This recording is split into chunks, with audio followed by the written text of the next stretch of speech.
One thing that can cause kidney damage or kidney problem in a child is severe dehydration. Now, let's assume your child is having this serious diarrhea and that child is vomiting, and you now say it's just ordinary stomach upset.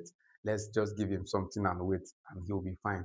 I pray he's fine, oh, but there is something you need to understand as a parent, that every time your child is vomiting and he is passing out those watery stool, the body is losing water and an important salt that we call electrolyte.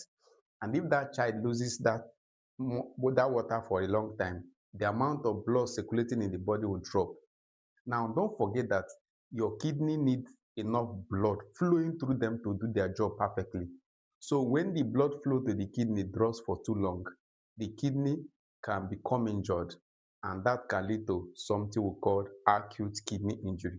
And this is why severe diarrhea and vomiting in a child should not be taken lightly.